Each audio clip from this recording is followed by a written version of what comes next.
Olá, irmãos, saúdo cada um de vocês com a graça e a paz de nosso Senhor Jesus Cristo, amém?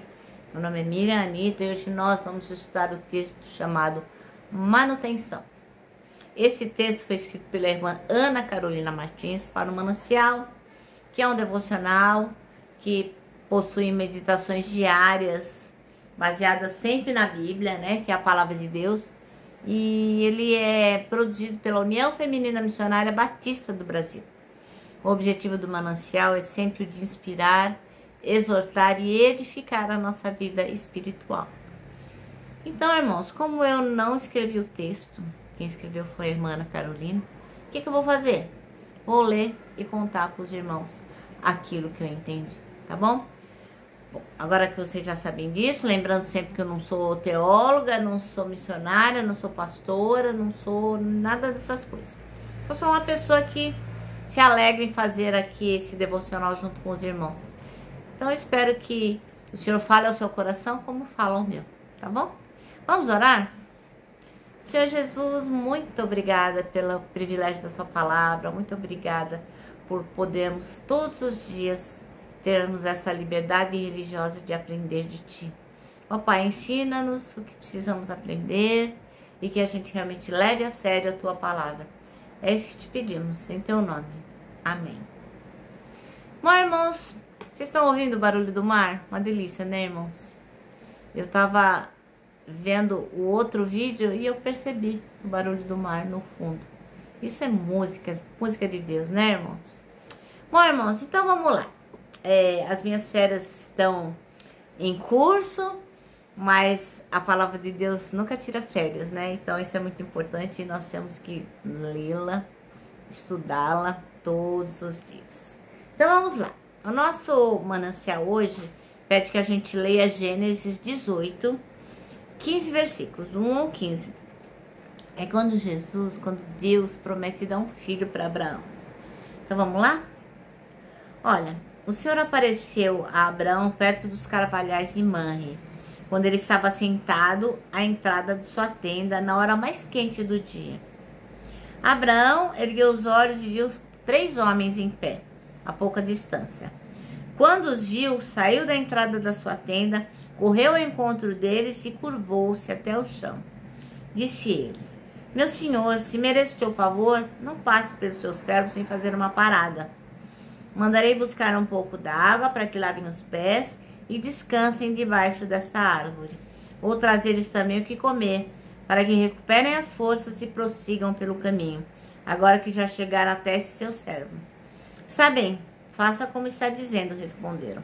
Abraão foi apressadamente à tenda e disse a Sara: depressa, pegue 3 medidas da melhor farinha, amasse-a e faça uns pães. Depois correu ao rebanho e escolheu o melhor novilho e o deu a um servo que se apressou em prepará-lo. Trouxe então coalhada, leite e novilho que havia sido preparado e o serviu. Enquanto comiam, ele ficou perto deles em pé debaixo da árvore. Onde está Sara, sua mulher? Perguntaram. Ali na tenda, respondeu ele. Então disse o Senhor: voltarei a você na primavera e Sara, sua mulher, terá um filho. Sara escutara a entrada da tenda atrás dele. Abraão e Sara já eram velhos de idade bem avançada e Sara tinha passado da idade de ter filhos. Por isso, riu consigo mesma quando pensou: depois de eu já estar velha e meu senhor já idoso, ainda terei esse prazer? Mas o Senhor disse a Abraão: por que Sara riu? E disse: poderei realmente dar à luz agora que sou idosa? Existe alguma coisa impossível para o Senhor? Na primavera voltarei a você e Sara terá um filho. Sara teve medo e por isso mentiu. Eu não ri. Mas ele disse: não negue, você riu. Pois é, de Deus a gente não esconde nada, né, irmãos? Ora, o nosso versículo escolhido pela irmã Ana Carolina é o 10, que diz: então disse o Senhor: voltarei a você na primavera e Sara, sua mulher, terá um filho.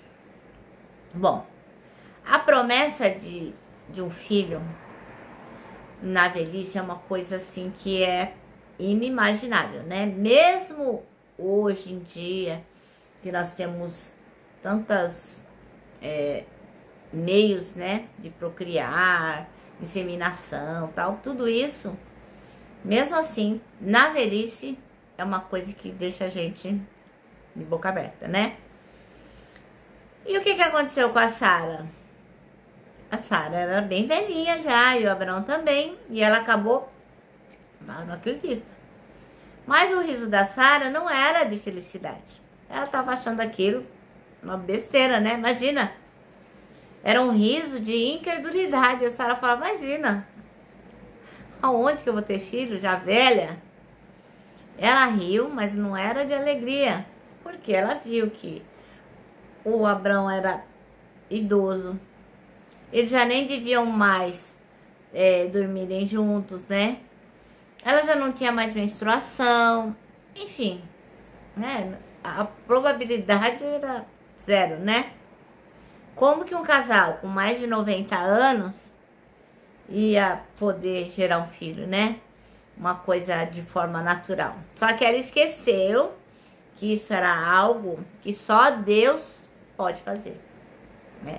Trazer de volta o prazer do casal, trazer de volta a menstruação da Sara, regular os hormônios, preparar um útero idoso, né? Porque o útero dela já nem funcionava mais para receber um feto, né? E ia ser um bebezinho perfeito, porque ele ia ser a descendência deles, né? De Abraão. E isso só podia ser feito por quem? Pelo Senhor, pelo nosso Deus, pelo Altíssimo. E aí, o que ele fala? Acaso para o Senhor existe algo demasiadamente difícil? E a gente tem que lembrar que o Senhor que falou isso para Abraão lá naquela época, para Sara, é o mesmo. É o mesmo. O Senhor não muda, Ele é o mesmo. Então a gente vai vendo que na Bíblia tem muitas e muitas promessas que foram feitas para homens, que foram feitas para mulheres. E assim, o Senhor sempre cuidou das promessas que Ele fez. As promessas feitas na Bíblia foram sendo cumpridas, e o Senhor, Ele vai se revelando e vai agindo de uma forma que a gente não pode compreender.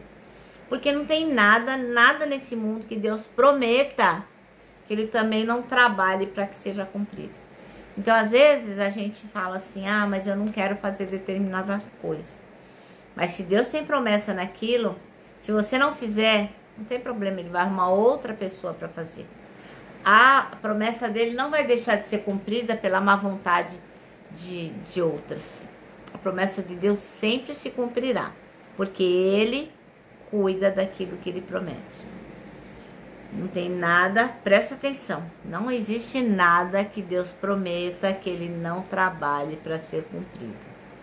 E tem até uma frase interessante aqui no Manancial que diz assim: onde Deus aponta, Ele paga a conta.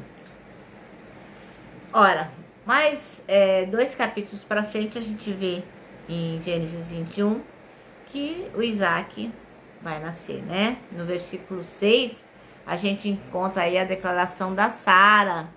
Aí assim, ela tá rindo, ela tá sorrindo, ela tá feliz. E ela diz, Deus me deu motivo de riso. E todo aquele que ouvir isso vai rir comigo. Logicamente, né? Que ela agora era um outro tipo de riso, né? Um riso de alegria. Um riso de promessa cumprida. Um riso que realmente Deus tinha feito um milagre na vida dela. Então, Sara riu, mas o riso dela agora era um riso de felicidade, que Deus garantiu aquilo que Ele prometeu. Então a pergunta que não quer calar, irmão, qual é a promessa que o Deus Todo-Poderoso entregou para você? Essa é uma pergunta que só você poderá responder, né? Que promessa o Senhor fez? Você entende que aquilo Ele vai fazer por você, você tem convicção. Então, que essa promessa realmente gere para você um riso de alegria, mesmo antes dela se realizar, né? Às vezes Deus coloca uma convicção no coração da gente, a gente não sabe como aquilo vai acontecer, mas sabe que vai acontecer. Então, se Deus está nos negócios, você pode rir. Pode rir de alegria, pode sorrir, pode cantar, pode alegrar e pode agradecer, porque isso vai se cumprir. Então, que esse seu riso em relação à sua promessa seja fruto da certeza da provisão e da manutenção de Deus na sua vida. Ele nunca vai te desamparar, meu irmão. Se Ele prometeu, Ele fará. Por quê? Você não pode se esquecer que o nosso Deus é o Deus Todo-Poderoso. Ele pode todas as coisas. Às vezes você pode pensar, nossa, mas como que isso vai se realizar? Como? Eu não sei, você também não sabe. Mas se você entregou nas mãos de Deus e você tem aquela certeza no seu coração, o Senhor vai realizar, descansa. Ele pode todas as coisas. Nosso manancial termina assim, ó. Que as promessas de Deus a você gerem risos de alegria, mesmo antes da sua realização. Amém? Bom, irmãos, então eu termino dizendo que o abraço, ó, é o encontro de dois corações. E só não se abraça, só não dá certo se abraçar. Porco espinho, né? Porco espinho não consegue, porque tem farpas. Mas nós não, nós sabemos que Deus cuida, nós que sabemos que Deus faz a manutenção de suas promessas, nós podemos abraçar todo mundo. E é por isso que eu vou deixar aqui, ó, o meu abraço diário de ursa. Quero lembrar também vocês o que está no Salmo 73, versículo 26. Deus é a minha força, Ele é tudo que eu sempre preciso. Não esquece disso não, tá, irmão? Bom, agora eu vou me despedir. E eu me despeço, né? Com a palavra de ordem que é: confia. Confia em Jesus.